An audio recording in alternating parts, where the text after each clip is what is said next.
Thousands of Muslims have been escaping from Myanmar after dozens were killed in religious violence, but Bangladesh won't let them in and is forcibly returning them. They fled attacks in Rakhine state by the Buddhist majority.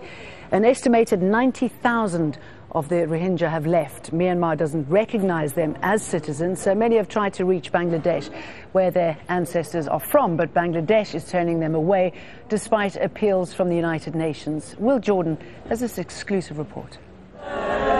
These Rohingya men and boys have just fled attacks in Myanmar, which have left dozens of their people dead. They're now in Bangladesh, and they're badly shaken by what they've experienced.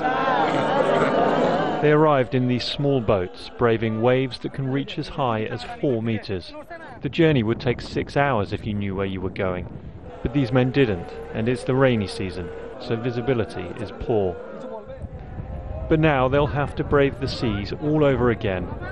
The border guards wouldn't allow the men to stay or to be interviewed. They give the Rohingya men a bottle of water and some food and force them back to sea.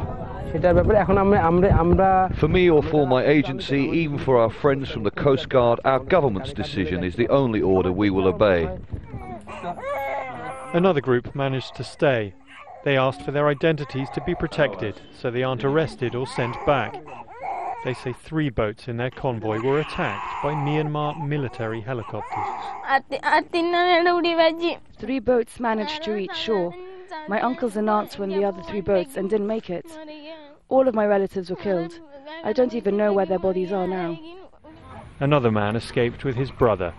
His children were killed in Myanmar. They burned my 2 children to death, but when we approached the authorities to demand justice, the Myanmar Border Security Force shot at us. That day we lost 50 of our men. He spent 4 days at sea, having been turned away from Bangladesh twice. During the first attempt, we were unable to get into Bangladesh. The border guard pushed us back to sea. Some of us starved to death in the boat. We had to throw their bodies in the water. We tried to save our women, but could not. Elsewhere in Bangladesh, another man hides out, haunted by what he has seen.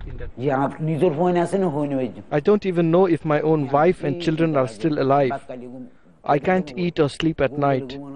My poor wife and children. They've been chased out of Myanmar, and the Rohingya are not welcome in Bangladesh either. This time, border guards sent 9 boats back. 1 landed again in Bangladesh. We don't know for sure what happened to the other 8. Will Jordan, Al Jazeera. Zaleha